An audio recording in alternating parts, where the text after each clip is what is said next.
फिर टिप्स देता हूं आपको। पहले थोड़ा सैंपल पर सॉल्व कर लेते हैं, सुनना ध्यान से। चलो देखो बच्चों,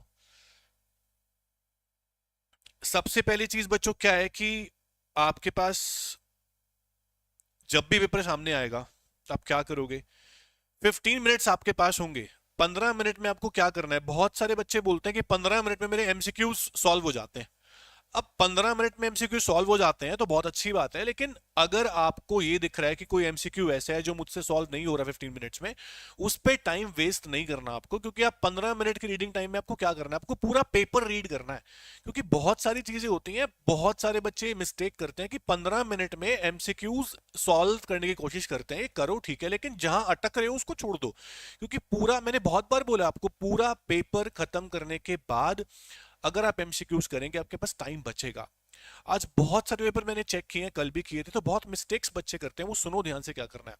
सबसे पहली बात, जब भी आप रीड करोगे पेपर को 15 मिनट में, फर्स्ट ऑफ ऑल आप 6 मार्क्स वाले क्वेश्चन को सोच लो कि आपको आंसर क्या फॉर्म करना है, क्या प्रेजेंट करना है। 4 मार्क वाले क्वेश्चन को सोच लो, 3 मार्क वाले को सोच लो।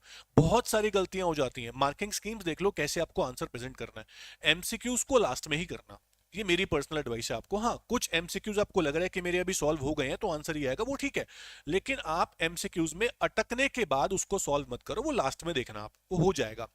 ठीक है। उसके बाद दूसरी चीज, मैं बहुत बार देख रहा हूं कि आज पेपर मैंने चेक किए हैं, जब एमसीक्यूज में चेक कर रहा था, बहुत सारे बच्चे, बहुत सारे नहीं, मोस्टली ज्यादातर बच्चे क्या कर रहे हैं कि अगर आंसर ए है, ए लिख रहे हैं ठीक है, डी है, डी लिख रहे हैं, समझ नहीं आ रहा भाई कि ये ए लिखा है या डी, डी और ए में कोई डिफरेंस ही नहीं है। आप स्मॉल लेटर में ए बी करके ना लिखें, आप कैपिटल लेटर में ए बी करके लिखें, क्या चला जाएगा आपका, तो उससे पता रहता है। और बहुत सारे बच्चे क्या कर रहे हैं कि स्मॉल ए स्मॉल बी तो छोड़ो ठीक है, कैपिटल ए कैपिटल बी भी लिख रहे हैं, तो आगे लिख नहीं रहे कि आंसर क्या है। आप पूरा बताओ कि इसके आगे जो ऑप्शन आपको दे रखा है उसको लिखो पूरा, आपके मार्क्स कट जाएंगे बच्चों। सिर्फ ए बी से काम नहीं चलेगा, ए के आगे लिखो पूरा सॉल्व करके कि आपका आंसर क्या है। वो गलती मत करो। सबसे पहले शुरुआत में एमसीक्यू से कर रहा हूं, क्यों, क्योंकि एमसीक्यू 20 मार्क्स के हैं, 80 में से 20 बहुत बड़ी अचीवमेंट होती है बच्चों। तो 20 मार्क्स भी आपको गलत नहीं करने हैं, और एमसीक्यूज तो बिल्कुल रॉन्ग नहीं होने चाहिए। कई बच्चे 5-5 एमसीक्यूज रॉन्ग कर रहे हैं। तो आपको इस टाइम मुझे डिमोटिवेट नहीं करना है, मोटिवेट करना चाहता हूं। आपके सारे कंसेप्ट क्लियर हैं, लेकिन कंसेप्ट क्लियर करने के बाद जो छोटी छोटी मिस्टेक्स जो है ना, कंसेप्ट तो क्लियर होगा लेकिन ये चीजें आपको गलत करवा देंगी। तो छोटा स्मॉल ए स्मॉल बी ना लिखें, कैपिटल ए लिखें, कैपिटल बी लिखें, कैपिटल लेटर में आप लिखें, और साथ में पूरी चीज बताएं कि आपको क्या लिखना है, क्या आपका आंसर है। सिर्फ ए बी करके मत छोड़ देना। उसके बाद मैंने सबसे बड़ी चीज आज देखी है कि पेपर के अंदर कि 3 मार्क के क्वेश्चन में, 4 मार्क के क्वेश्चन में, 6 मार्क के क्वेश्चन में बच्चों ने अभी भी आंसर पॉइंट्स में नहीं लिखा है। अपने आंसर आपको पॉइंट्स में देने विद प्रॉपर हेडिंग्स, और हेडिंग्स बनाओ। और हेडिंग्स देखो, मैं आपको एक बहुत अच्छा सॉल्यूशन दूंगा कल के एग्जाम के लिए। एक बहुत बड़ी टिप आपको मैं दे रहा हूं कि अगर आप इंडियन इको आपसे याद नहीं हो रही है, सारे बच्चों का सेम कंसर्न है कि इंडियन इको लर्न करने में बहुत प्रॉब्लम मुझे हो रही है। अगर आपको इंडियन इको लर्न करने में प्रॉब्लम हो रही है तो अभी आप सिर्फ क्या करो, एंड टाइम पे देखो, टीचर वो जो आपको एंड टाइम पे बता दे कि क्या करो और मेरे काम हो जाए पूरा पूरा। तो एंड टाइम पे एक ही टिप है, जो बच्चे अभी इंडियन इको को माइंड में नहीं रख पा रहे हैं, सिर्फ हेडिंग को टिप्स पे कर लो, अंदर का कंटेंट। मैं एक चीज बताऊंगा, 6 मार्क का क्वेश्चन आए, 4 मार्क का या 3 मार्क का है, आपको उस टॉपिक में कुछ याद नहीं आ रहा, आपको लग रहा है मेरा कंटेंट बहुत छोटा है, मेरे को 4 मार्क के हिसाब से मेरा आंसर नहीं दिख रहा है एग्जाम में, तो उस टॉपिक के बारे में आपने जो भी पढ़ा है बच्चों उसको लिख डालना। सीबीएसई बोर्ड आपको एग्जाम में मार्क्स देता है। आप ये मत सोचना मेरे को तो आता ही नहीं है तो गलत हो जाएगा। जो आपको आता है उस टॉपिक के बारे में जितना भी आपने पढ़ा है सारा आप रीबैक कर दो, उसमें लिख दो, डेफिनेटली आपके मार्क्स मिलेंगे। बहुत बड़ी इंपॉर्टेंट टिप है, ये आप बच्चों को नहीं पता जो मुझे पता है। ठीक है, ये बहुत सारी इंपॉर्टेंट बातें हैं, इनको आप ध्यान रखो। सिर्फ चीजों को लर्न करने से चैप्टर पूरा आता है, सब्जेक्ट पूरा आता है, उसके अलावा भी और बहुत सारी बातें होती हैं, उसको आप देखो। और आप हर क्वेश्चन के आंसर के बाद आप गैप नहीं छोड़ रहे हो, सीधा पेपर इतना बेकार लगता है उससे। आप हर आंसर के बाद एटलीस्ट 1 से 2 लाइन छोड़ो, आपको सीबीएसई बोर्ड एक्स्ट्रा शीट्स देता है। आपको क्यों नहीं समझ में आती है बात? आप एक दो लाइन छोड़ो, फिर नेक्स्ट आंसर लिखो और सुंदर प्रेजेंटेशन दो। पहले 3-4 पेज में देख रहा हूं बच्चों के बहुत अच्छे हैं, आगे जाके हैंडराइटिंग बहुत खराब हो रही है, समझ में नहीं आ रहा कि क्या लिख रहे हो। वो गलतियां मत करो बच्चों।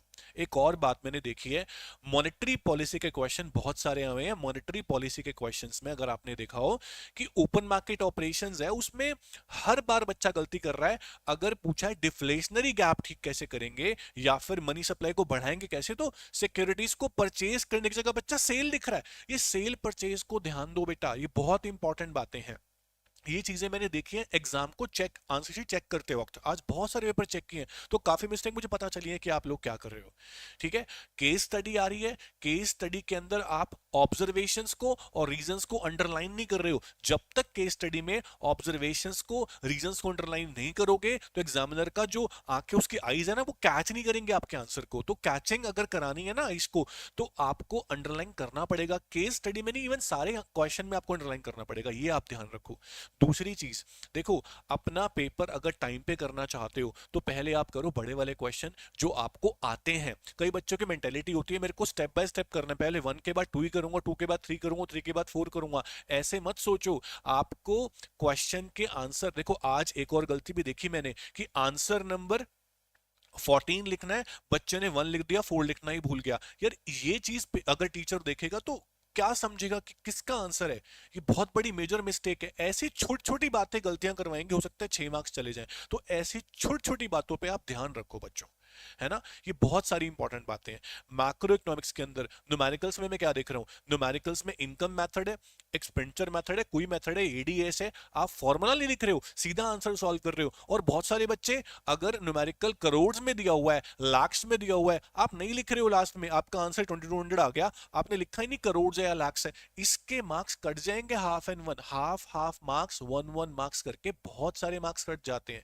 ये छोटी छोटी बातें आपको बताने में अभी इस टाइम आया हूं, प्लस डाउट मैं आपके लूंगा। इनको ध्यान दो और मेरी बातों को सीरियस लो। इस टाइम भी आप सीरियस नहीं हो तो बहुत दिक्कत आएगी बेटा, है ना। आप ध्यान रखो। तो आपके कॉन्सेप्ट्स बहुत अच्छे क्लियर हैं। कभी कभी क्या होता है, कंसेप्ट क्लियर होते हैं उसके बाद भी दिक्कत हो जाती है, तो वो दिक्कत आपको नहीं होनी चाहिए, है ना। कॉन्फिडेंस, नर्वस नहीं होना आपको। आपको जस्ट क्विक रिवीजन करनी है, सुबह मैं आऊंगा लाइव, उसके बाद फिर आपको पेपर अपना बहुत अच्छा करना है ना। कंफ्यूज नहीं होना आपको पेपर में। दूसरी चीज क्या है, इनडायरेक्ट क्वेश्चन आ रहे हैं, आप देख रहे हो, आप कर रहे हो, आपको समझ नहीं आ रहा है इसका आंसर क्या आना चाहिए, आपको उस टाइम जो भी टॉपिक क्लिक कर रहा है माइंड में कि इसका आंसर ये है, आप उसको लिख डालो, आप छोड़ो मत। एक बहुत बड़ी चीज मैंने देखी है बच्चों की, फॉर एग्जाम्पल मुझे ना किसी पेपर का 22 क्वेश्चन नहीं आ रहा या 17 क्वेश्चन नहीं आ रहा, मैंने आंसर शीट में क्या किया, 17 लिखा। मैं एक पेज खोल लेता हूं, मैंने क्या किया, आंसर शीट में लिखा, क्या लिखा, आंसर नंबर 17 मेरे को नहीं आ रहा, मैंने 17 लिखा और एक दो लाइन लिखी, मैंने ना छोड़ दिया इसका स्पेस कि बाद में करूंगा उसको। यार बाद में, एमसीक्यू था मेरा, क्वेश्चन नंबर 9 है, एमसीक्यू था, एमसीक्यू का आंसर मुझे अभी नहीं आ रहा था, मैंने क्या लिखा, आंसर नंबर 9, और मैंने छोड़ दिया कि बाद में करूंगा इसको। पेपर पूरा हो गया, टेंशन में, स्ट्रेस में, जल्दबाजी में मैंने देखा नहीं, मैंने वो क्वेश्चन छोड़ा हुआ है। यार ये गलतियां मत करो, आप छोड़ो मत। जब नहीं आता तो उसको लास्ट में करना। क्वेश्चन पेपर मिलता है, कई बच्चों की बहुत बड़ी मिस्टेक होती है, मैं दिखाता हूं आपको, देखो। बहुत ओवर कॉन्फिडेंस वाले बच्चे नहीं होते क्या, अच्छा मेरे को, जब 15 मिनट में रीडिंग कर रहे हो आप, मेरे को फर्स्ट आता है, हाँ आता है, सेकंड आता है, आता है, थर्ड आता है, आता है, ये पहले टिक करने लग जाते हो। अगर आप ये टिक मार्क्स लगा दोगे ना पहले, आपको पता भी नहीं चलेगा आपका क्वेश्चन कौन सा करा है आपने, कौन सा आपका छूटा हुआ है। मेरी बात समझ रहे हो, ये बहुत इंपॉर्टेंट बातें हैं बेटा, बहुत इंपॉर्टेंट। पेपर करने के बाद कई बच्चे देख ही नहीं रहे हैं, देखते ही नहीं है कि मेरा कोई क्वेश्चन छूटा हुआ, मैंने जो भूल गया था, वो आपको लास्ट के 5 मिनट्स 10 मिनट्स में देखना पड़ेगा। और वो तब देख पाओगे जब आपका पेपर स्ट्रेटजी से कर रहे होगे आप पूरी पूरी, कि मेरे को पेपर टाइम पे करना है ना। ये चीजें ध्यान रखो। और अगर कोई आंसर, कोई क्वेश्चन आपका 4 मार्क का क्वेश्चन है, आपको लग रहा है मेरा कंटेंट बहुत छोटा बन रहा है, मुझे समझ नहीं आ रहा कि मैं क्या करूं। फॉर एग्जाम्पल एक क्वेश्चन दिखाता हूं मैं आपको। एग्जाम्पल, एक मेरा क्वेश्चन है, जैसे कि यहां पर आपसे पूछा है कि डिफरेंस बताओ, ठीक है। या फिर आपको यहां पर पूछा है डिफरेंस बताओ डायरेक्ट टेक्स्ट में इनडायरेक्ट टेक्स्ट में, मार्क्स मेंशन नहीं है, 6 मार्क का क्वेश्चन है। समझ नहीं आ रहा मुझे कि 3 मार्क का, ये 3 मार्क का, या 2 मार्क का, या 4 मार्क का, कुछ मेरे को स्कीम समझ में नहीं आ रही। अगर बोर्ड में ऐसा हो जाता है तो आपको वही करना है जो मैंने बताया, जितना आपको आता है। 6 मार्क का है ना, तो आप हर दोनों क्वेश्चन को 4-4 मार्क का समझ के लिखो। अब ये मत बोलना सर बहुत सारा टाइम चला जाएगा, नहीं जाएगा। आपको आता है, आप 1 मार्क्स 1 पॉइंट और डालना है, उसमें टाइम वेस्ट नहीं होता। आप कम ना लिखें, ओवर अटेम्प्ट भी ना करें, लेकिन जितना लिखना चाहिए उतना तो करें। तो वो आप छोड़ रहे हो। कंटेंट मुझे कम दिख रहा है आंसर शीट में, मुझे कंटेंट कम दिखेगा, मैं मार्क्स कैसे दूंगा? 1 पॉइंट एक्स्ट्रा लिख दिया तो कुछ चला नहीं जाएगा, और आप कर लोगे क्योंकि आपको आता है। इकोनॉमिक्स एग्जाम कभी भी नहीं हुआ ऐसा कि बच्चे का 10 मार्क का छूट जाए। हमेशा 14 इयर्स हो गए देखते हुए, कभी नहीं हुआ कि बच्चे का 10 मार्क का क्वेश्चन, 10 मार्क का पेपर या 12 मार्क का पेपर छूट गया हो। ऐसा नहीं होता इकोनॉमिक्स एग्जाम में, क्योंकि वो इतना लेंदी नहीं आता। ये थ्योरेटिकल एग्जाम में छोटा होता है। छोटा मतलब इतना होता है कि 3 घंटे से पहले पहले आपने नोट किया होगा। अगर आपने मॉक टेस्ट दिए हैं, किसी टीचर के पास दिए हैं, मॉक टेस्ट दिए हैं, तो आपने नोट किया होगा कि किसी बच्चे के भी, बहुत रेयर केस होगा 100 में से एक, कि 3 घंटे हो गए पेपर अभी हुआ नहीं है। किसी के साथ नहीं होगा, किसी के साथ भी नहीं होता। ये बहुत इजी चीजें हैं। अगर आपको आता है, आप, मैं कह रहा हूं 2 आवर्स 45 मिनट्स में पेपर कर लेंगे, मैक्स 15 मिनट्स में कर लेंगे, और 10 मिनट बचेंगे आपके पास। उस 10 मिनट को यहां वहां मत देखना, आप देखना मेरा कुछ रह तो नहीं गया। या फिर आपने अगर इंपॉर्टेंट लाइंस पे अंडरलाइन नहीं किया है तो अंडरलाइन करना बेटा, ये वेरी इंपॉर्टेंट बातें हैं। अब एक चीज बताता हूं आपको, अगर कोई क्वेश्चन 6 मार्क का है, अगर कोई क्वेश्चन 6 मार्क का है, तो उसका फॉर्मेट आप कैसे लिखें? सबसे पहले मान लो आंसर नंबर 34, मोस्टली 30 34 6 मार्क्स का होता है। अगर उसमें आपको क्वेश्चन जो मर्जी आ जाए, मैं कह रहा हूं 6 मार्क का क्वेश्चन इंडियन इको में कैसा भी आ जाए, सबसे पहले आप उस क्वेश्चन का मीनिंग या फिर इंट्रोडक्शन लिखना। मेरी अभी प्रेजेंटेशन देखना मैं कैसे कर रहा हूं। मीनिंग या फिर इंट्रो बताना, नंबर 1 आपने पहले बता दिया। उसके बाद जो क्वेश्चन पॉइंट्स पूछ रहा है कि इसके कॉजेस क्या है, इसके कॉन्सिक्वेंस क्या है, जो भी पूछ रहा है, तो आप हेडिंग डालो फॉलोइंग आर द कॉजेस या फॉलोइंग आर द कॉन्सिक्वेंसेस। ये लिखने के बाद हेडिंग को कर दो अंडरलाइन। अब नंबर 1, ठीक है, नंबर 1 लिखो, बुलेट पॉइंट्स बनाओ, जो भी करो। आपका पहला पॉइंट खत्म हो गया। पहला पॉइंट खत्म करने के बाद एटलीस्ट एक लाइन छोड़ो यहां पर। उसके बाद पॉइंट नंबर 2, पेपर बहुत बहुत साफ सुथरा दिखता है। और मेरी पर्सनल एडवाइस है, use gel pen instead of ball pen. अगर बच्चे यूज कर सकते हैं तो, कई बच्चों को आदत नहीं होती है, बट जो यूज कर सकते हैं, जेल पेन बॉल पेन में बहुत फर्क होता है। हैंड राइटिंग का पेपर बहुत सुंदर और साफ दिखता है। ये चीजें बहुत जरूरी है, छोटी मोटी चीजें। तो पॉइंट्स में आप गैप दो। गैप करने के बाद, अपने 3 पॉइंट थे लिख दिए, गैप करने के बाद हो सके तो आप लास्ट में 6 मार्क के क्वेश्चन में जरूर कंक्लूजन लिखना, क्योंकि ये आपको मार्क्स देगा, ये प्रेजेंटेशन देगा। टीचर का माइंड बिल्कुल सही रहेगा उस टाइम कि बच्चे ने कितना सुंदर पेपर किया है। और जो चीजें देखो, कई आंसर में क्या होता है बेटा, कई आंसर में ना 5-6 पॉइंट्स होते हैं, या मान लो 4 पॉइंट्स होते हैं। तो आपको 4 पॉइंट्स में से हो सकता है कि 3 पॉइंट बहुत अच्छे आते हैं और आखिरी वाला पॉइंट अच्छे से नहीं आता। तो ऑब्वियस आप पहले 3 पॉइंट वो लिखो जो बहुत सुंदर तरीके से आपको याद है, बहुत अच्छे से आपको याद है, आप कभी भूलते नहीं हो। उसके बाद आप चौथा पॉइंट लिखो जो आपको लीस्ट याद है, क्योंकि ये चीजें काम करती हैं। हमेशा टीचर जब चेक करता है तो वो पहले 3 पॉइंट उसको बहुत अच्छे लगते हैं ना, चौथे पॉइंट को हल्का रीड करता है। बहुत सारा प्रेशर होता है टीचर के माइंड के ऊपर, चेक करता है, बहुत सारे पेपर होते हैं, तो वो करेगा सही। ये चीजें हमें पता है, हम टीचर्स हैं, तो हम ये भी नहीं करते बिना पढ़े चेक कर देते हैं, बट ये चीजें बहुत काम की हैं, है ना। ये चीजें ध्यान रखो। दूसरी इंपॉर्टेंट बात, बहुत बच्चे मैक्रो इकोनॉमिक्स के अंदर जब डायग्राम बना रहे हैं, फॉर एग्जांपल फुल एम्प्लॉयमेंट का डायग्राम बनाया, डिफ्लेशनरी गैप का बनाया, इन्फ्लेशनरी गैप का बनाया, जब बच्चे डायग्राम बना रहे हैं तो गलती क्या कर रहे हैं, डायग्राम में लेबलिंग नहीं है यार। लेबलिंग के आपको मार्क्स मिलते हैं, प्रॉपर करो। X axis, Y axis, Y पे आप क्या ले रहे हो, एक्स पे आप क्या ले रहे हो, आप सारा का सारा बताओ। ये चीजें गलती मत करो। बहुत सारी मिस्टेक क्या हो रही है एडीएस चैप्टर के अंदर, कि आप यहां पर मेंशन नहीं करते हो कि ये फुल एम्प्लॉयमेंट लेवल है या फिर ये एडी और एएस है। आप प्रॉपर बताओ बच्चों, ये आपके मार्क्स नहीं कटने चाहिए इस चीज से। जैसे आप यहां मेंशन करो कि ये फुल एम्प्लॉयमेंट लेवल है, अगर आप फुल एम्प्लॉयमेंट लेवल मेंशन नहीं करोगे, टीचर को पता कैसे चलेगा कि ये फुल एम्प्लॉयमेंट के बाद ओवर बनाया, अंडर बनाया। दूसरी चीज, अगर आप ओवर बना रहे हो, अंडर बना रहे हो इक्विलिब्रियम, तो आप हमेशा न्यू वाला जो एडी होता है, चाहे वो डाउनफॉल कर रहे हो चाहे आप अपवर्ड शिफ्ट कर रहे हो, आप उसको डॉटेड बनाओ। हर टीचर को पता चलेगा कि हाँ, जो डॉटेड बनाया है वो इसका न्यू वाला कर्व है, पुराने वाला कर्व नहीं है। इट मींस ये ओवर दिखाना चाहता है। ये बहुत सही तरीका होता है इकोनॉमिक्स में। आप न्यू वाले कर्व को डॉटेड बनाओगे, मेरे को समझ में आ रहा है कि मैं इससे इस पर गया हूं, मीन्स मैं ओवर दिखाना चाहता हूं। अगर मैं नीचे गया होता, डॉटेड बनाया होता, तो मैं साफ दिखाना चाह रहा हूं कि मैं अंडर दिखाना चाह रहा हूं, क्योंकि मैंने डॉटेड वाला बाद में बनाया। ये ऑटोमेटिकली टीचर के माइंड में आप प्रेजेंट कर दोगे कि मैं क्या दिखाना चाह रहा हूं, है ना। अगर आप मान लो ऐसे बनाते, ये भी डार्क, ये भी डार्क, ये भी डार्क, मेरे को ढूंढना पड़ेगा कौन सा अंडर है कौन सा ओवर है। ये बातों को ध्यान रखो बच्चों, आपको मेरी बातें समझ में आ रही होंगी मैं क्या बोल रहा हूँ, ठीक है। ये सारी चीज अंडरलाइन करो चीजों को। अब देखो मैं आपके लाइव चैट पढ़ रहा हूँ कि आप क्या क्या बोल रहे हो, आपकी सारी चीजों को बताता हूँ, सारी बातों को बताता हूं, सुनना ध्यान से शुरू से लेके एंड तक। देखो सबसे पहली चीज, बच्चा पूछ रहा है कि डाउट्स तो बाद में लेता हूं, मैं पहले आपको मेन पॉइंट बताता हूं, है ना। न्यूमेरिकल सॉल्व करके दिखा दूंगा आपको मैं अभी, सुनना ध्यान से।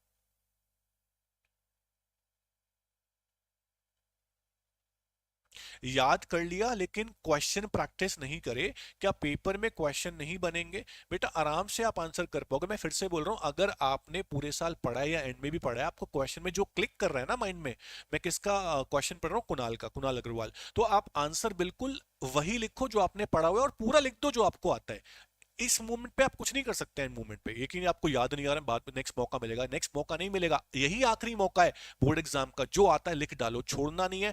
बहुत बच्चे अभी भी देख रहा हूं, क्वेश्चन नहीं आता छोड़ दिया। यार नॉट अटेम्प्ट का तो कोई पॉइंट ही नहीं है, आपको सारे क्वेश्चन अटेम्प्ट करने होते हैं। सीबीएसई बोर्ड अटेम्प्ट के भी आपको मार्क्स देता है। आप आधा क्वेश्चन कर रहे हो, आपको आधा आता है, आप आधा कर दो, आपको मार्क्स मिलेंगे। ना मिलने से अच्छा तो है ना कि 2-3 मार्क्स आपको मिल गए। अटेम्प्ट जरूर करो, कोई क्वेश्चन को खाली मत छोड़ो, मुझे नहीं आता मैं छोड़ के आ गया, मुझे समझ ही नहीं आया था। अरे कोई वर्ड तो समझ में आ रहा होगा। कल मुझे एक बच्चे ने बोला मुझे 2 क्वेश्चन नहीं आते थे, मैंने छोड़ दिए। क्यों छोड़ दिए? आपके जो 2 क्वेश्चन थे उनमें दो दो वर्ड तो समझ में आ रहे होंगे, किस चैप्टर में से है, बजट में से है, बीओपी में से है, फॉरेन एक्सचेंज से, कुछ तो समझ में आ रहा होगा। तो उस चैप्टर के अंदर से आप कुछ तो लिखो।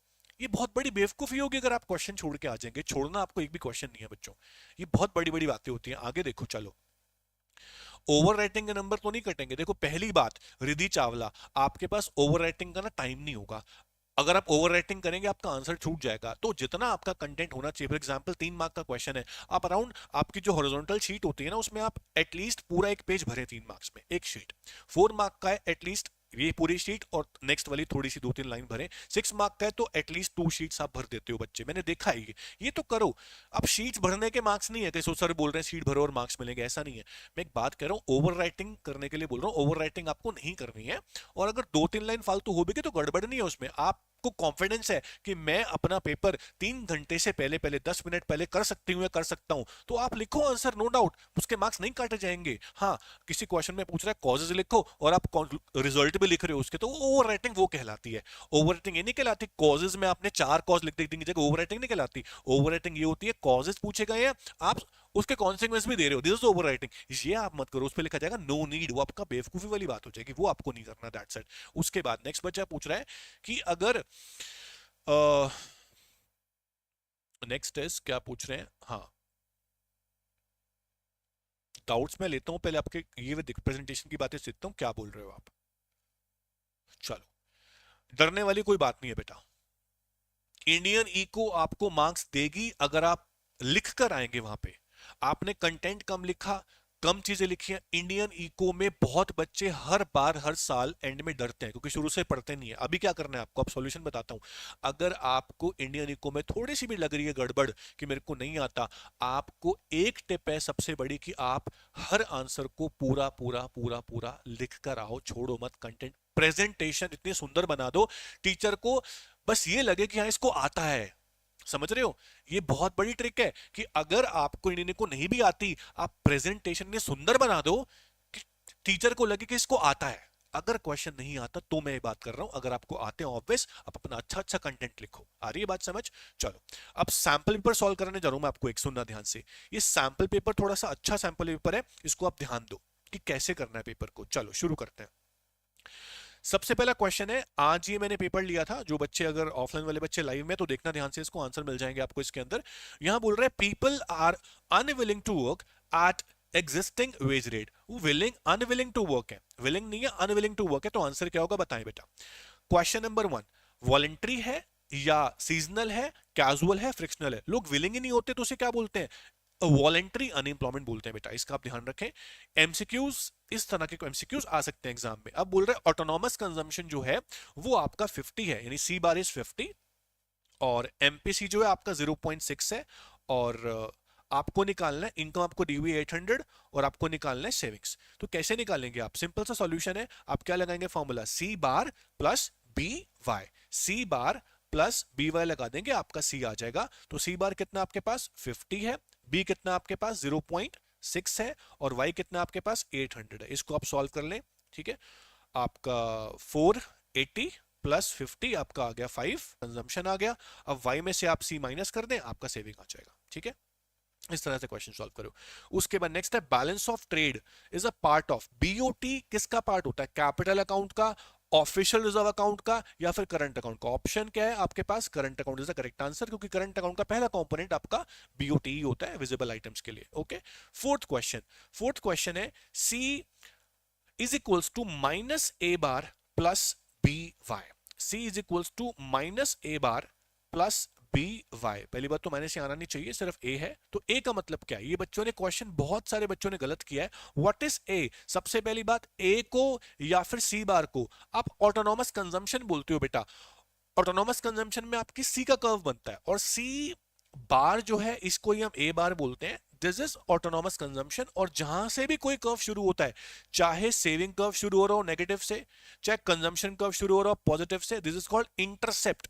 तो इसको इंटरसेप्ट बोलते हैं जब कर्व कोई शुरू होता है वाई एक्सिस से या फिर एक्स एक्सिस से, तो इंटरसेप्ट बोलेंगे आपको। ए इज कॉल्ड इंटरसेप्ट, तो B is the correct answer, इसको आप ध्यान रखना। उसके बाद next is aggregate demand can be decrease by, AD किस किस चीज से फॉल हो सकता है? सबसे पहला, अगर आरबीआई ने सिक्योरिटी सेल करी है, लोग परचेज करेंगे, पैसा सारा कहां चला जाएगा? आरबीआई के पास, डिमांड कम हो जाएगी। बैंक रेट बढ़ा दी आरबीआई ने, तो मनी की डिमांड कम होगी, लोग डिमांड कम कर पाएंगे, इससे भी डिमांड कम हो रही है। सीआरआर बढ़ गया, उससे भी डिमांड कम होती है। तो तीनों आपके राइट आंसर है, ऑल ऑफ दीज आंसर। इस तरह से आप क्वेश्चन करो। उसके बाद नेक्स्ट है एमपीसी 0 है, के निकालो। अगर एमपीसी 0 है तो के का फॉर्मूला क्या लगाएंगे आप? 1/1 minus MPC, 1/1 is equals to 1। इस तरह सॉल्व करना। देखो फॉर्मूला आपको आते हैं, मिनटों में आप क्वेश्चन सॉल्व कर दोगे, कोई दिक्कत वाली बात नहीं है। आ रही है बात समझ? उसके बाद अब बोल रहा है in case of under employment equilibrium which of the following is not true. ये पेपर में होता है, नॉट बच्चों को दिखता नहीं है। कह रहे अंडर एम्प्लॉयमेंट इक्विलिब्रियम में which of the following is not true. अगर अंडर इकोनॉमिक इक्विलिब्रियम चल रहा है तो AD इक्वल टू एस, पहला ऑप्शन बोल रहा है आपको। फिर बोल रहा है there exist excess production capacity in the economy. फिर बोल रहा है रिसोर्स आर फुल्ली यूटिलाइज्ड। फिर बोल रहा है resource are not fully utilised. कह रहे कौन सा इनमें से नहीं होगा? रिसोर्स फुल यूटिलाइज जब होते हैं तो फुल एम्प्लॉयमेंट होता है। आ रही है बात समझ? AD इक्वल टू एस तो होता ही है इक्विलिब्रियम पे, वो तो सही है। कह रहे कौन सा नहीं होगा? तो कौन सा नहीं होगा? रिसोर्स फुल यूटिलाइज नहीं होंगे अंडर एम्प्लॉयमेंट पे, वो अंडर यूटिलाइज्ड होंगे बेटा। उसके बाद बोल रहा है विच of the following is stock variable. इनमें से कौन सा स्टॉक है बताओ? इंटरेस्ट है, मनी सप्लाई है, आउटपुट डेप्रिसिएशन। कौन सा स्टॉक कांसेप्ट है सब बताएंगे। 6 क्वेश्चन में मनी सप्लाई जो है वो स्टॉक कांसेप्ट है, because money supply is measured at a particular point of time. Okay, this is stock concept. उसके बाद next is what will be the MPS if there is increase in investment of 100 crores and result in increase in income of 100 crores। आपको delta I दिया हुआ है, delta I is 100, delta Y is 400। तो सबसे पहले trick है छोटी सी, जब भी आपको एमपीएस निकालना और चेंज रखो के निकालना पड़ेगा। आप के निकाल लो delta Y upon delta I करके, तो 400/100 करेंगे, के आपका 4 आ जाएगा, और के 4 आ गया तो एमपीएस निकाल लेंगे 1/एमपीएस करके, आपका 0.25 आंसर आ जाएगा। ये आपका आंसर हो गया, ठीक है, सिंपल क्वेश्चन है। उसके बाद 8th क्वेश्चन, असर्शन वाले क्वेश्चन में बच्चे थोड़ी सी गलती कर देते हैं बेटा। तो गलती क्या है कि आप सुनो ध्यान से क्वेश्चन को।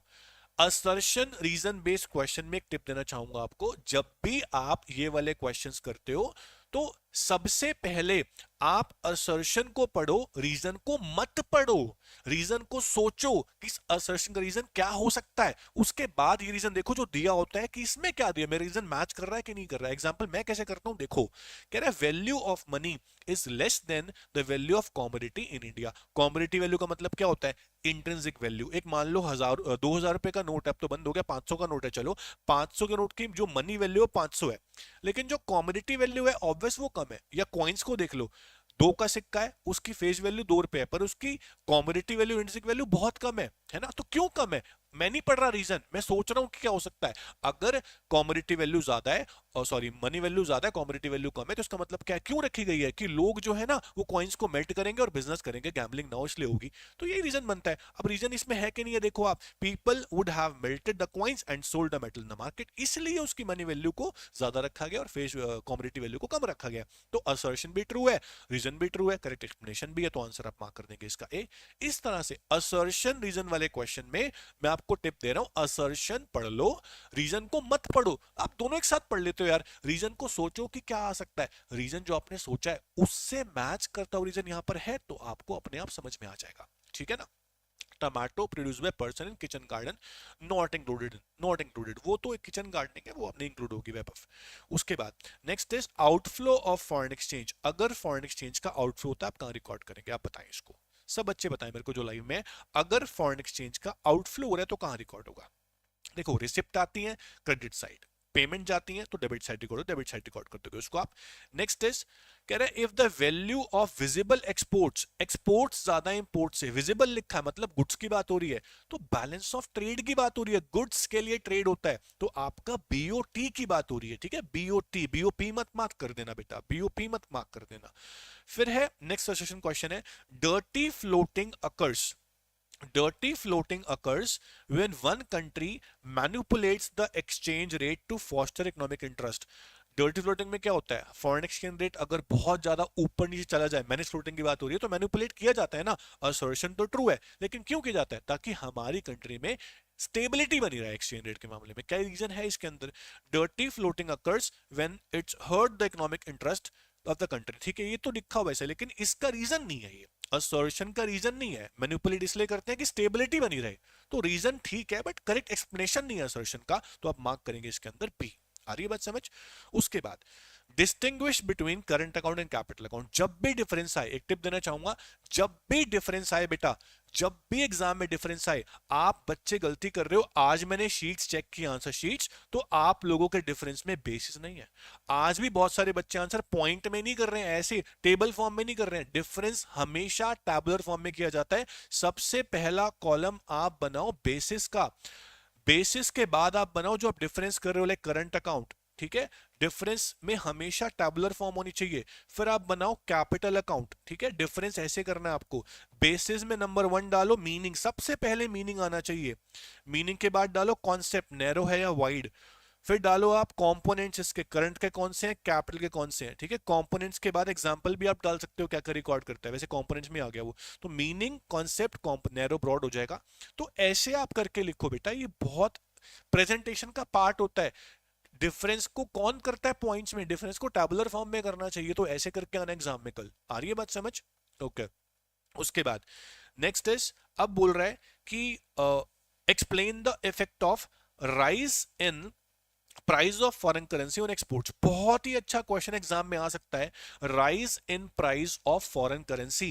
ध्यान से सुनना, अगर $1 50 का था और $1 60 का हो गया, फॉरेन करेंसी के रेट बढ़ना का मतलब ये होता है, 50 से 40 मत कर देना, फॉरेन करेंसी के रेट बढ़ रहे हैं तो क्या होगा, तो वो लोग हमारे से ज्यादा परचेज कर पाएंगे, हमारे गुड्स चीपर हो जाएंगे, हमारे एक्सपोर्ट्स बढ़ेंगे बेटा। आंसर क्या, एक्सपोर्ट्स हमारे बढ़ेंगे। आप सोच के देखो, इस आंसर को आप बता पाओगे बेटा। ठीक है, उसके बाद next is what is fiscal policy.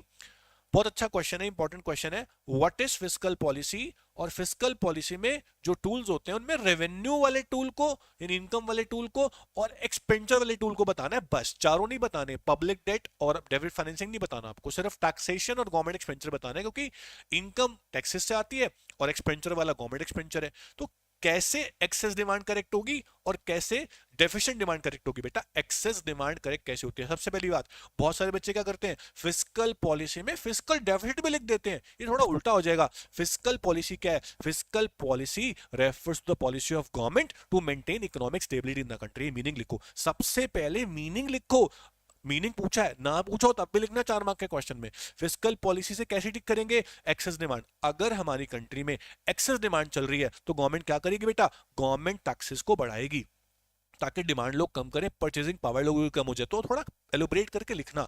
और गवर्नमेंट जो है वो अपना एक्सपेंडिचर कम करेगी, क्योंकि एक्सेस डिमांड के टाइम पे खर्चा करना ठीक नहीं है।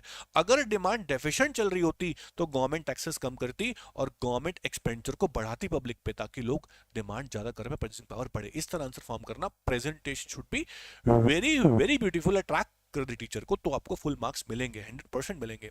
Next is 14 question, explain the role of following in correcting deficient demand.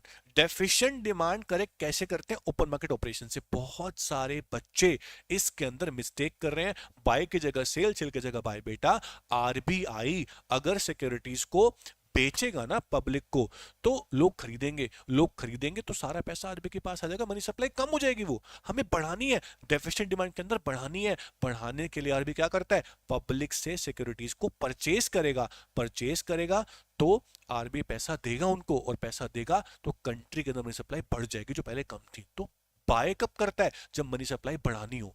Cell कब करता है? जब मनी सप्लाई कम करनी हो। तो चीजों को ध्यान रखो। ओपन मार्केट ऑपरेशन कल अच्छे से रिवाइज करना, क्योंकि ये बहुत इंपॉर्टेंट है। फिर है बैंक रेट। बैंक रेट सब समझते हो क्या होता है? बैंक रेट का मतलब क्या होता है कि आरबीआई जब अपना कमर्शियल बैंक जब आरबीआई से लोन लेता है, लॉन्ग टर्म लोन्स, तो लोन लेते हैं, तो अगर आपको चल रहा है डेफिशिएंट डिमांड चल रही है इकोनॉमिक के अंदर, तो आरबीआई क्या करेगा? आरबीआई बैंक रेट को डिक्रीज करेगा, ताकि लोन्स लोग ज्यादा ले पाए, सस्ते हो जाए, लोन चीपर हो जाए, तो आपकी मनी सप्लाई बढ़ सकती है और डिमांड बढ़ाएंगे लोग। तो बैंक रेट को रिड्यूस करना है, इंक्रीज नहीं करना। ध्यान से देखना क्या लिखा हुआ है, डेफिशिएंट लिखा है, एक्सेस लिखा है, आपको ध्यान देना है। उसके बाद नेक्स्ट इज, फिर से ओपन मार्केट ऑपरेशन आ गया, और फिर से आ गया margin requirement.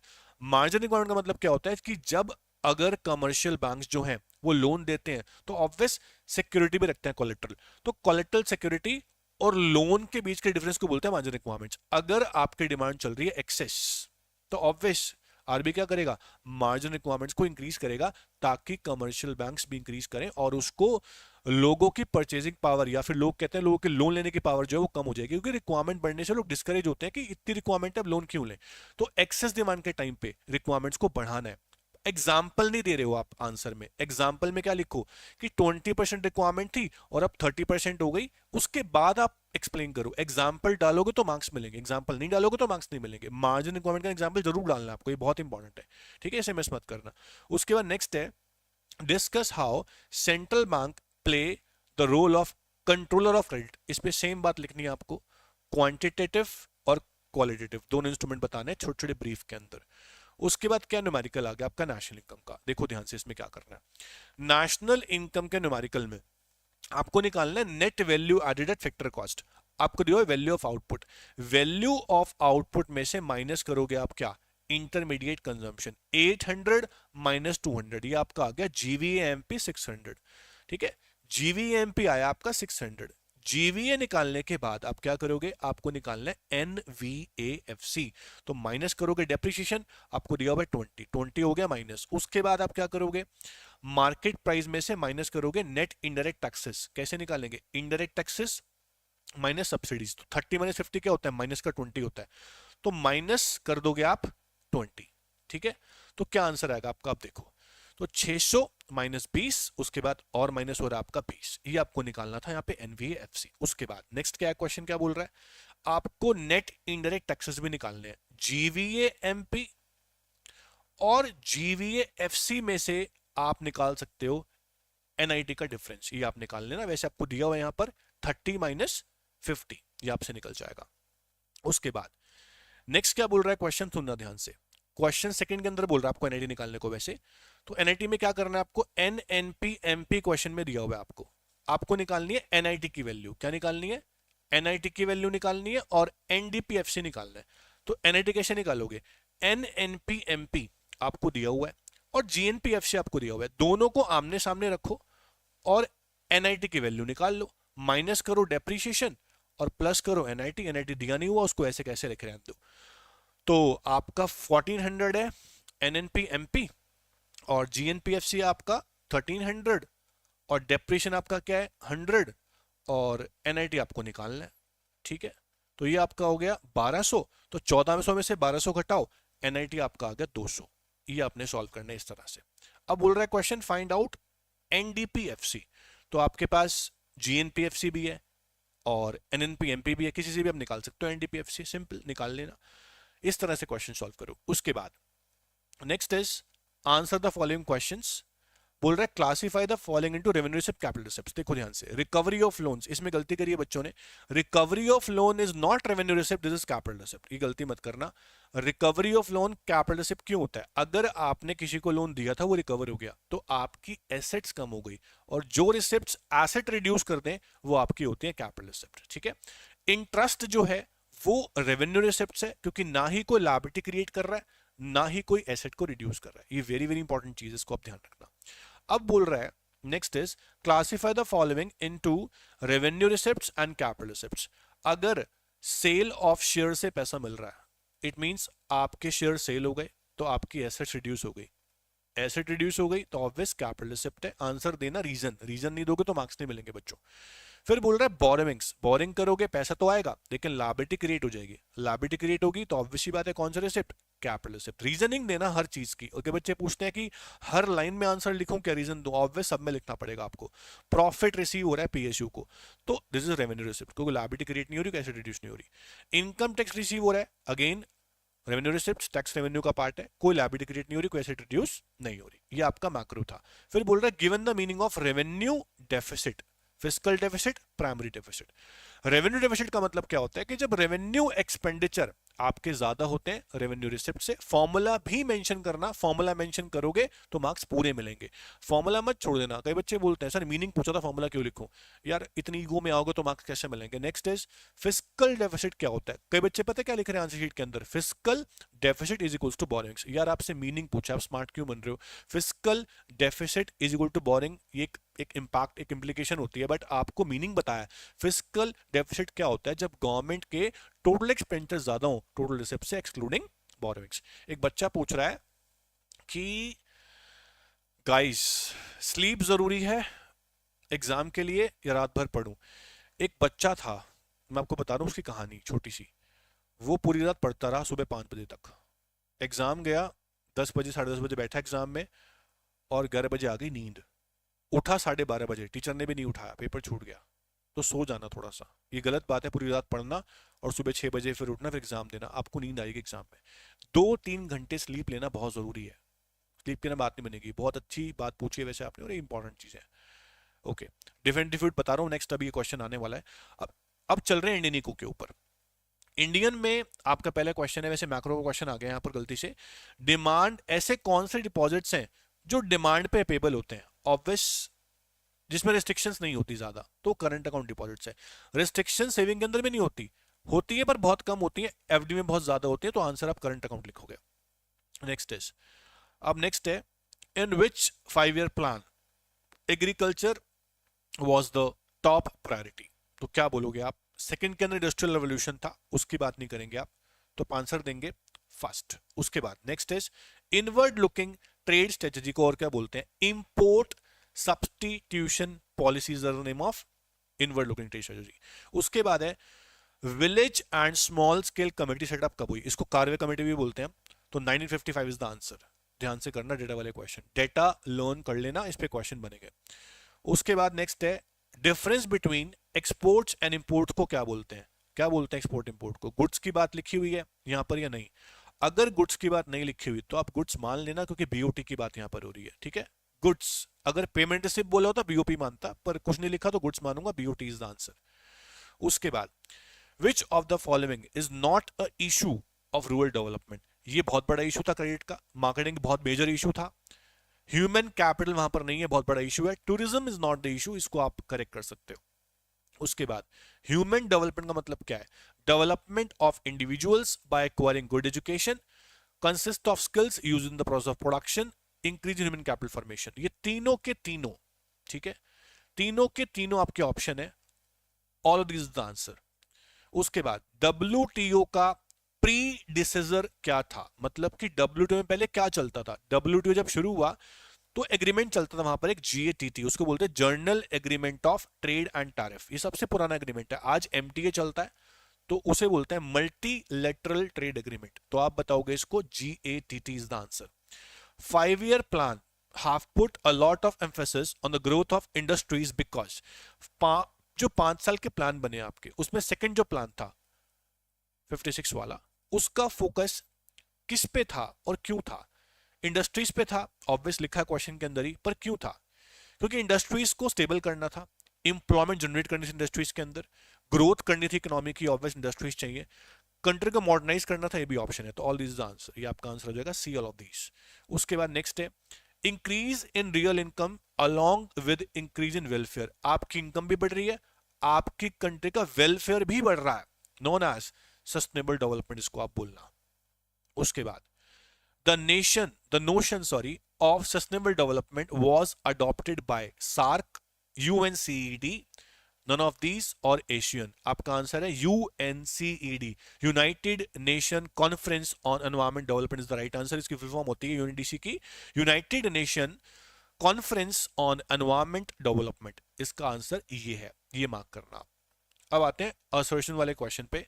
Full employment does not mean a situation of zero unemployment. Obvious correct है कि फुल एम्प्लॉयमेंट मतलब ये नहीं होता कि अनएम्प्लॉयमेंट जीरो होगी, कुछ ना कुछ अनएम्प्लॉयमेंट तो होती ही होती है कंट्री के अंदर, फिक्शनल या फिर टेम्परेरी अनएम्प्लॉयमेंट होती ही होती है। और आंसर भी दिया हुआ है यहाँ पर कि हमेशा इकोनॉमिक के अंदर नेचुरल अनएम्प्लॉयमेंट तो चलेगी चलेगी। तो असर्शन भी ठीक है, रीजन भी ठीक है, और वो एक्सप्लेनेशन भी है। Answer is a. बहुत अच्छा क्वेश्चन था ये, इंपॉर्टेंट है, ध्यान से करना इसको। उसके बाद नेक्स्ट इज कर्तव्य यादव, राधे राधे, जय श्री राम। आगे चलो। अब कह रहे हैं 1921 को बोलते हैं ईयर ऑफ ग्रेट डिवाइड। बिल्कुल ठीक है। ग्रेट डिवाइड का मतलब क्या था? जब पॉपुलेशन ज्यादा रेट से नहीं बढ़ी थी, उल्टा कम हो गई थी। तो क्यों बोलते हैं? क्योंकि 1921 के बाद क्या हुआ था, पॉपुलेशन जो है वो from the year 21 onwards population in India never declined. 1921 के बाद कभी फॉल नहीं हुई, राइज ही हुई है। तो सही आंसर है इसका, आंसर इज ए। असर्शन भी ठीक है, रीजन भी ठीक है। बहुत इंपॉर्टेंट क्वेश्चन है, इसको ध्यान से करना। उसके बाद है how do the water contamination, इसका मतलब समझते हो, इंपॉर्टेंट क्वेश्चन है ये। कैसे वाटर कंटेमिनेशन का मतलब होता है कि गंदे पानी का इकट्ठा हो जाना, केमिकल वाला पानी बहुत बढ़ जाना इकोनॉमी के अंदर, या वाटर पॉल्यूशन हो जाना। इनडायरेक्ट क्वेश्चन को समझना। तो उससे कैसे क्राइसिस होंगे? ऑब्वियस वाटर पोल्यूशन बढ़ेगा तो क्या होगा? डिसीज होंगी हेल्थ की, वो डिसीज बहुत खतरनाक होंगी। और आगे पूछा हुआ है कि गवर्नमेंट को क्या प्रॉब्लम फेस करनी पड़ेगी। तो आप इसमें बताना पहले वाटर पॉल्यूशन का मीनिंग, पॉल्यूशन के बाद बताना कि क्या क्राइसिस होंगे उससे रिजल्ट्स, उसके बाद बताना कि गवर्नमेंट को क्या करना पड़ेगा। गवर्नमेंट को बहुत ज्यादा मेंटेनेंस कॉस्ट करनी पड़ेगी। ये बहुत इंपॉर्टेंट चीज है, इसको आप ध्यान रखो, ठीक है। बहुत अच्छी बात है, एग्जाम छोड़ के नहीं आए। तो एग्जाम हमेशा करना होता है पूरा कंप्लीट। केस स्टडीज को देखो। केस स्टडी अगर आ जाए एग्जाम में, इसका फॉर्मेट मैंने बताया हुआ आपको। सबसे पहले केस स्टडी किसके ऊपर है ये देखना। केस स्टडी जो है वो है ऑक्यूपेशनल स्ट्रक्चर के ऊपर। तो पहले आप बताना इसका मतलब क्या होता है। Occupational structure refers to the distribution of working population among primary, secondary and tertiary. ठीक है, पॉपुलेशन को डिवाइड करना प्राइमरी में, सेकेंडरी में और टर्चरी में, इसे बोलते हैं ऑक्यूपेशनल स्ट्रक्चर। अब पूछ रहा है कि एग्रीकल्चर का शेयर दिया हुआ है, ठीक है, इंडस्ट्री का दिया हुआ है, सर्विस का दिया हुआ है, इंडिया का भी पाकिस्तान का भी, दोनों कंट्रीज को आपको कंपेयर करना है। ठीक है, आप बनाना 3 पॉइंट मीनिंग के बाद, 1 2 3। तीनों पॉइंट में सबसे पहले आप क्या लिखना कि इतना शेयर है, डेटा उतारना। सिर्फ डेटा उतार के आ जाओगे मार्क्स नहीं मिलेंगे। डेटा उतारने के बाद उसका रीजन देना कि ऐसा क्यों है। फॉर एग्जांपल एग्रीकल्चर हम देखें इंडिया का 2015 में अगर हम देखें तो उसका कंट्रीब्यूशन जो था, या उस पॉपुलेशन जो डिपेंड थी, सॉरी, वो 42.7 पॉपुलेशन डिपेंड थी, अब 48 हो गई है। एग्रीकल्चर पे जो पॉपुलेशन है उसका परसेंटेज बढ़ गया। इसका कॉन्सिक्वेंस क्या है, इसका रीजन क्या है, उसको ध्यान देना, ये बहुत इंपॉर्टेंट चीज है। रीजन और ऑब्जर्वेशन। ऑब्जर्वेशन पहले निकालो क्या निकलती है, उसका फिर रीजन दो। पहले बताओ केस स्टडी का मीनिंग किसके बारे में है। जितने पॉइंट्स हैं, 3 पॉइंट है, 3 पॉइंट उतारो। पहले में एग्रीकल्चर, दोनों कंपेयर करो, कंपेयर एक साथ करो फर्स्ट पॉइंट में। कंपेयर करने के बाद लिखो रीजन क्या है इसका। बिना रीजन के केस स्टडी के अंदर मार्क्स नहीं मिलते, ये बहुत इंपॉर्टेंट चीज है। उसके बाद NSSO, national sample survey organisation, क्या बोलता है, व्हाट इज अनएम्प्लॉयमेंट, मतलब क्या है अनएम्प्लॉयमेंट का मतलब क्या है। All those people who are able to work, who are willing to work and do not get work, इसे बोलते हैं अनएम्प्लॉयमेंट। एनएसएसओ ये बोलता है। अब बोलता है कि क्या स्टेप्स, आगे पूछ रहा है, बड़ा इंपॉर्टेंट क्वेश्चन, एग्जाम में इंपॉर्टेंट, एग्जाम में आ सकता है क्वेश्चन, कि क्या फॉर्मल सेक्टर में इंप्लॉयमेंट क्रिएट करना जरूरी है रेदर देन इनफॉर्मल। हम बोलेंगे yes, I agree with this statement. एक बच्चा बोल रहा था अभी कि डिफेंड और रिफ्यूट वाला क्वेश्चन करा दो, तो वो क्वेश्चन ये है कि मैं इस स्टेटमेंट को रिफेंड करूंगा। देखो आई और वी ना लिखें आप, एग्जाम में आंसर ऐसे लिखें कि according to the given statement हम बोलेंगे दिस स्टेटमेंट इज डिफेंडेड या रिफ्यूटेड, ऐसे लिखना। आई वी मत यूज करो एग्जाम के अंदर, आई वाला चीज नहीं लिखा जाता। आप लिखो कि yes according to the given statement, ये स्टेटमेंट क्या करते हो आप, डिफेंड या रिफ्यूट, इसको क्या करोगे आप, मैं इसको डिफेंड करता हूं। ठीक है, डिफेंड क्यों करते हैं, क्योंकि फॉर्मल में अगर इंप्लॉयमेंट जनरेट होगी तो उससे बहुत सारे बेनिफिट्स होंगे, और बेनिफिट्स के बारे में बताओ कि क्या बेनिफिट्स होंगे। ठीक है, बेनिफिट्स क्या होंगे, खुशी सोनी बताता हूं आपको, वेट करो। क्या बेनिफिट्स होंगे कि फॉर्मल सेक्टर में अगर आप जॉब करेंगे तो सबसे पहला पॉइंट जॉब सिक्योरिटी होगी, वहां लेबर लॉज भी होंगे, आपको फायदा मिलेगा। जॉब सिक्योरिटी है, लेबर लॉज है, और वहां पर ऑब्वियसली बात है आपको स्किल्ड वर्क मिल सकता है, और आपको वहां सैलरी और पर्क्स मिल सकते हैं, सोशल सिक्योरिटी बेनिफिट्स आपको वहां मिल सकते हैं। उसके बेनिफिट्स बता दो, ये बहुत इंपॉर्टेंट चीजें हैं। ये आपको आंसर जब देना है तो जितने मार्क का क्वेश्चन उतने आपको पॉइंट्स देने हैं। अगर 1 मार्क का मीनिंग भी आप डाल सकते हो इसके अंदर। फुल एम्प्लॉयमेंट क्या होता है, सुनो ध्यान से। फुल एम्प्लॉयमेंट पूछ रहा है कोई बच्चा, और ओवर भी पूछ रहा है। ओवर फुल एम्प्लॉयमेंट वैसे एग्जिस्ट नहीं करता, बट पूछते हैं तो क्या लिखोगे, ओवर फुल एम्प्लॉयमेंट मींस जितने लोगों की जरूरत है उतने काम कर रहे हैं, उसके बाद जो लोग हैं वो काम करना चाह नहीं रहे हैं, वॉलंटरी अनएम्प्लॉयमेंट वहां पर होती है, आप लिखो। ओवर फुल एम्प्लॉयमेंट कुछ भी नहीं होता, वो एग्जिस्ट नहीं करती है। उसके बाद नेक्स्ट इज, कह रहे कि व्हाट, सॉरी, कह रहे कि why has government decided to retain Navratnas, government ने अपने पास नवरत्नास को क्यों रखा था, रीजन बताओ। आपको पता है रीजन, क्योंकि वो प्रॉफिट मेकिंग पीएसयू थे, इसलिए गवर्नमेंट ने उसको बेचा नहीं था। जो प्रॉफिट में होता है गवर्नमेंट उसको नहीं बेचेगी, लेकिन बाद में बेचा था, वो आपकी किताब में लिखा नहीं है, पर गवर्नमेंट ने उस टाइम उसको अपने पास रखा था। 9 रत्न, 9 जेवल्स, 9 इंडस्ट्रीज, है ना, आपने पढ़ी है, GAIL पढ़ा है, हिंदुस्तान पेट्रोलियम पढ़ा है, इंडियन ऑयल पढ़ा है ना, NTPC पढ़ा है। ये बहुत सारी 9 थी, जो 9 के 9 के आप नाम याद रखना, एग्जाम में आ सकते हैं। फिर पूछ रहे हैं कि क्या हमें WTO का मेंबर होना चाहिए, क्या जरूरी है, ऑब्वियस जरूरी है। WTO के इसके अंदर आप लिखना इंपॉर्टेंस, अगर हमारी कंट्री मेंबर होती है WTO में तो फायदा क्या होता है, इसके थ्रू अगर आप ट्रेड करते हो तो आपको बेनिफिट्स मिलते हैं। क्या बेनिफिट्स मिलते हैं, कि आपको चीपर टैक्सेस, टैक्स कम लगता है, कोई डिस्प्यूट हो जाता है तो सेटलमेंट इजी होती है, प्रोसेस बहुत आसान होता है उसका। WTO ट्रेड करता है एग्रीमेंट के थ्रू करता है, एग्रीमेंट ट्रेड करेंगे तो हमारे पास एक प्रूफ होगा, एक फायदा होगा, रिजल्ट अच्छा होगा, टैक्सेस कम लगेंगे, टैरिफ कम लगेंगे, रेस्ट्रिक्शंस कम होंगी, बैरियर्स कम होंगे। ये बहुत इजी है, बहुत अच्छा क्वेश्चन है। फिर कह रहे हैं कि इंडिया को आउटसोर्सिंग का हब क्यों बोलते हैं, ये क्वेश्चन बहुत बहुत बहुत बार रिपीट हुआ है कि इंडिया को आउटसोर्सिंग का डेस्टिनेशन क्यों बोलते हैं। क्योंकि यहां पर चीप लेबर फोर्स है, क्योंकि यहाँ IT रेवोल्यूशन आया था, वर्ल्ड वाइड वेब, उसके अलावा यहाँ पॉपुलेशन बहुत ज्यादा है जो आपका काम सस्ते में कर देती है कंपेयर टू डेवलप कंट्रीज। ये सारे पॉइंट बताना, cheap labour force, skilled labour है, चीप है, ये बताना, पॉपुलेशन हाई है तो काम जल्दी आपको मिलेगा। उसके बाद next is IT revolution is the main point, ये जरूर लिखना है इसको आप। ठीक है, उसके बाद नेक्स्ट है कि ह्यूमन कैपिटल, ट्रू फॉल्स पूछ रहा है, human capital refers to sum total of physical capital and financial capital. This statement is false, क्योंकि ह्यूमन कैपिटल फिजिकल कैपिटल का सम टोटल नहीं होता, उसमें क्या होता है, उसके अंदर तो ह्यूमन कैपिटल किसका सम होता है, एजुकेशन, स्किल, टैलेंट, एक्सपीरियंस, उसका सम होता है, ना कि फिजिकल कैपिटल का, फाइनेंशियल कैपिटल का। बहुत स्टेटमेंट, फाइनेंशियल कैपिटल का मतलब क्या होता है, शेयर्स, बॉन्ड, डिबेंचर, इनका सम थोड़ी होता है, ये बहुत इनकरेक्ट स्टेटमेंट है, इसको आप ध्यान से करना। ठीक है, रिफ्यूट मतलब होता है बेटा फॉल्स, अगर आपको स्टेटमेंट फॉल्स लग रही है आप रिफ्यूट करना, ब्रेन क्रश। अगर आपको स्टेटमेंट फॉल्स लग रही है तो आप रिफ्यूट करेंगे, ट्रू है तो डिफेंड करेंगे, ध्यान रखो इन चीजों को। Next is education not the vocationalisation, बहुत अच्छा क्वेश्चन है। Education not the vocationalisation of education is core element, कह रहे हैं कि एजुकेशन ज्यादा मेन इंपॉर्टेंट एलिमेंट है देन वोकेशनलाइजेशन एजुकेशन, ये स्टेटमेंट फॉल्स है। एजुकेशन का मतलब है सिर्फ थ्योरेटिकल नॉलेज, वोकेशनलाइजेशन का मतलब है प्रैक्टिकल नॉलेज भी हमें जरूरी है। तो ज्यादा इंपॉर्टेंट कौन सा है, ऑब्वियस वोकेशनलाइजेशन, क्योंकि इसके थ्रू ही आपको वर्क मिलेगा। अगर आप में स्किल्स हैं, आपने प्रैक्टिकल चीजें सीखी हुई है, तो एजुकेशन से ज्यादा क्या इंपॉर्टेंट होता है, वोकेशनलाइजेशन ऑफ एजुकेशन, ये बहुत इंपॉर्टेंट है, इसको ध्यान से करो। ठीक है, उसके बाद नेक्स्ट इज, अब एक केस स्टडी है, इसको आप एग्जाम में पढ़ना पड़ेगा, फिर आंसर देने पड़ेंगे। अभी 34 क्वेश्चन पे मैं आ रहा हूं। वो क्या है कि name any 2 institutional resources of agriculture credit.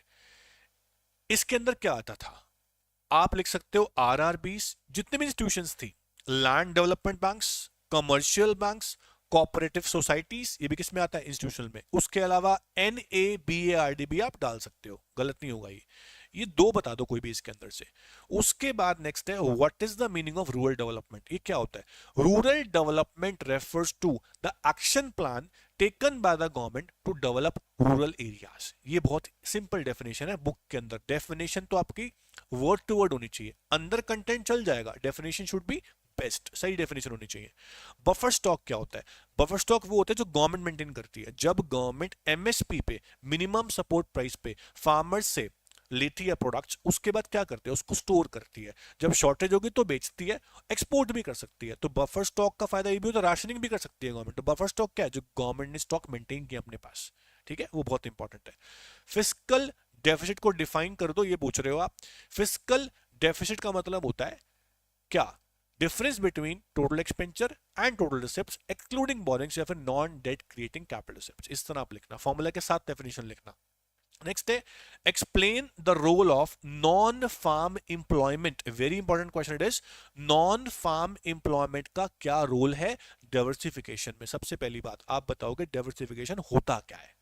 क्या होता है डाइवर्सिफिकेशन, जब एक फार्मर अपनी एक्टिविटीज को बढ़ा देता है, चाहे वो फार्म वाली हो चाहे वो नॉन फार्म वाली हो, चाहे वो सिंगल से मल्टी क्रॉप पे जा रहा हो चाहे वो फार्मिंग से नॉन फार्म पे जा रहा हो, दोनों का मतलब डाइवर्सिफिकेशन होता है। उसके फायदे क्या है, क्योंकि एग्रीकल्चर रिस्की बिजनेस है, ये पॉइंट डालो, एग्रीकल्चर रिस्की है, इसलिए फार्मर क्या करता है, डाइवर्सिफिकेशन करता है।